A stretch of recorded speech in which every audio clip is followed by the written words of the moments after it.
Okay. Um, I'm going to try to record a video, Miss Roke style, so that we can cover some of the things that we need to cover. I don't want too many days to go past without us making progress towards the things that we have to do. So this is a class set this is my old class set of notes for thermal chemistry. Now, this is like a couple things. This is actually chapter 6, and that goes along with the chapter 6 textbook assignment that I sent out earlier in the week. So I just want to go through some of these things, and I am very limited to what I can actually post to YouTube. It has to be less than 15 minutes.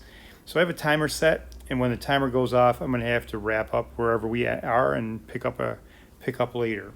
So this first section of the note packet corresponds with the problems you're doing in homework 6.1. And I'll post the answer key to 6.1 soon so you can actually try those.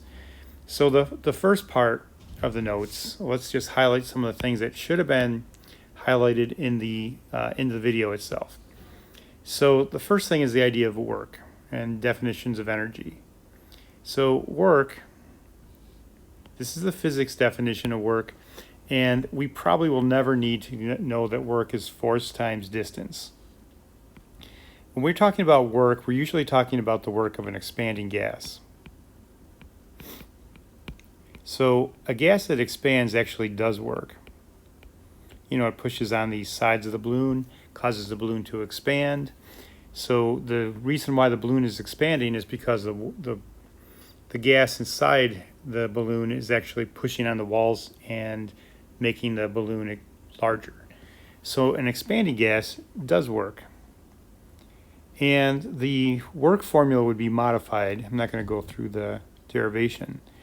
But to calculate work, this is going to be a much more useful formula. It's in the note packet a little bit later. So it's going to be minus the pressure, and this is going to be the external pressure. So when a balloon is expanding, let me put this up here. When a balloon expands, it's pushing against the outside atmosphere pressure, the pressure of the atmosphere. So the pressure of the atmosphere is pushing down on the balloon. So the work that's being done of the gas inside the balloon is to push the gases. It's sort of like fighting the external pressure. So this pressure is the external pressure that it's fighting against. So minus P and then delta V. All right, so there's the first thing to write down for the notes and highlight.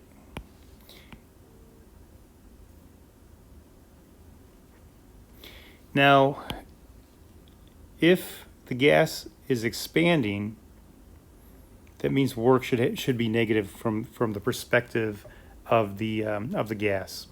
So when delta V is a positive number or positive value, that means that the work should be a negative value.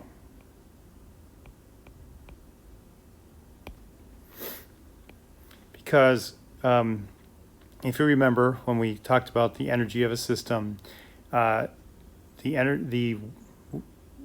work energy or the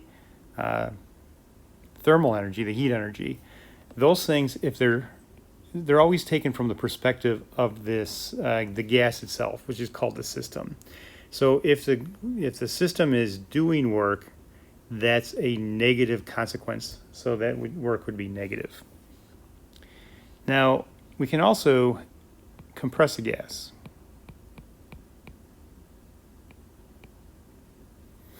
And compressing a gas would be when if we compress the gas, we would be taking the gas in like in a piston. Let's draw a piston here. If you're compressing the gas, you'd be pushing down on the piston, and work would be performed on the gas. So in that case, my W equals minus P delta V. Well, in that case, delta V is actually getting smaller. So we would have a negative delta V, or delta V would be negative. So the negative delta V, this is like a correction factor. A negative times a negative means that the work would be positive. So when when the outside world, the surroundings, are pushing down on the cylinder, then the gas is having work performed on it. So compressing a gas would result in positive work from the perspective of the system. All right, there's a couple other things. So that's going to be one thing that you're going to want to take a look at.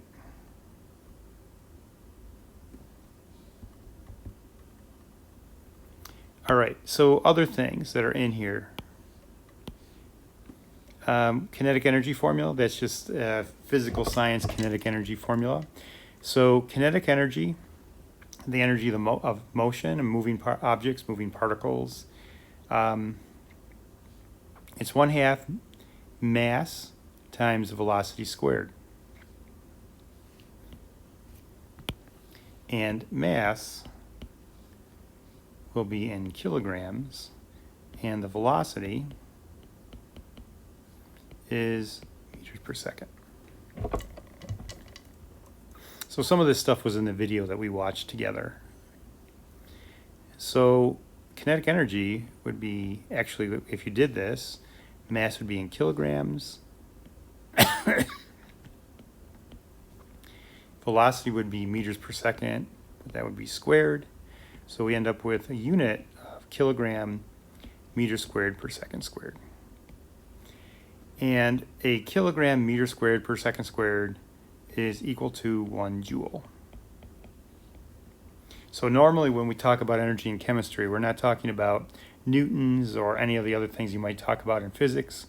We're talking about energy in terms of joules. So this is the conversion.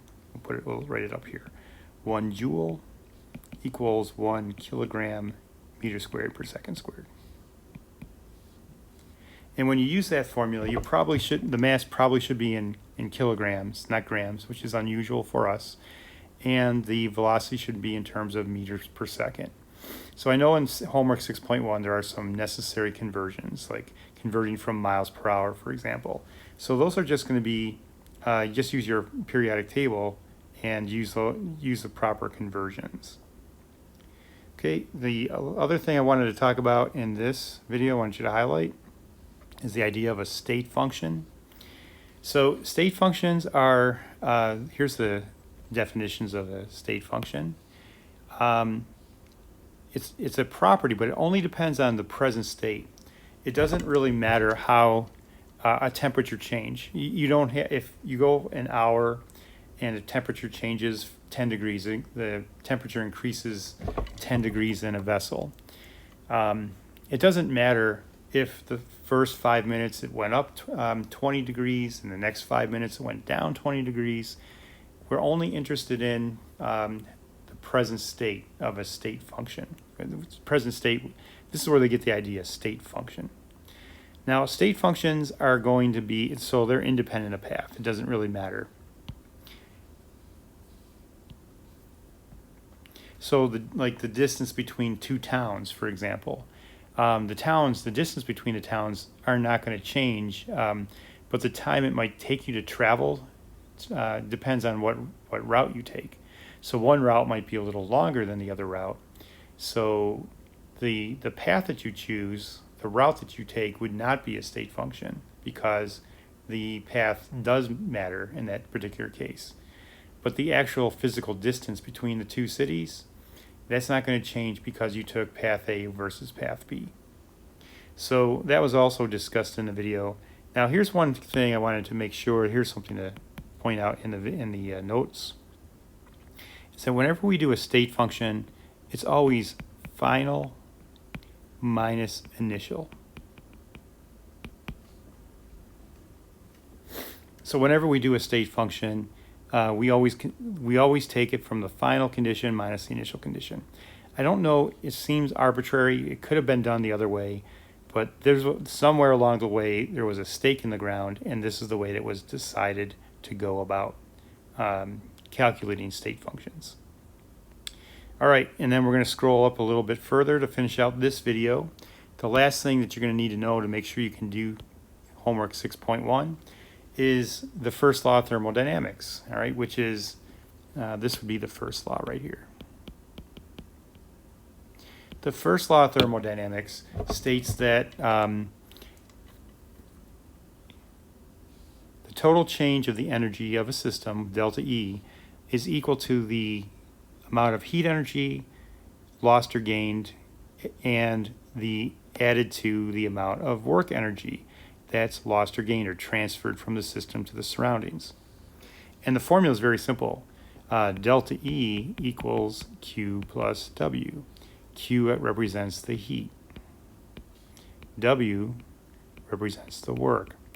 Now, whenever we're doing chemical reactions, we usually try to work it out so that the chemical reactions don't do any work. So in a lot of the equations that will be coming up in calorimetry problems coming up later, those calorimetry problems will just, the energy will be equal to the Q. Oh, put that back. All right, once again, here's that formula for work. This is going to be a go-to formula. This is going to be a go-to formula. And I think that's as far as I want to go for 6.1. So we'll come back and fill in more of these notes later. But these are the go-to formulas. We'll make stars next to them. We're going to definitely need to know this one. This is probably new. Work is going to be equal to minus P delta V.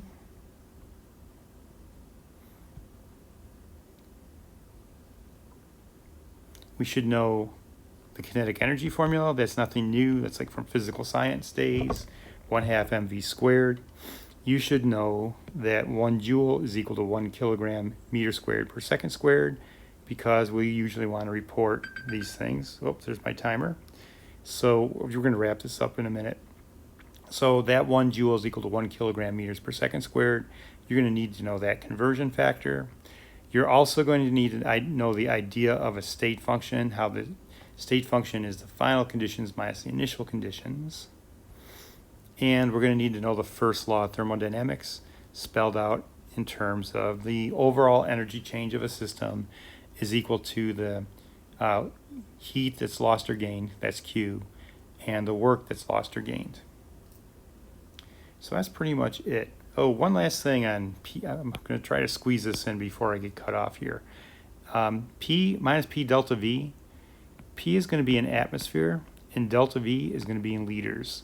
So we end up with a new unit. It's called a liter atmosphere. This is a unit of energy. It's not, it's probably one that we haven't seen before. We usually use joules for energy. But the idea is that if you had 1 liter atmosphere, the equality is 101.3 joules of energy.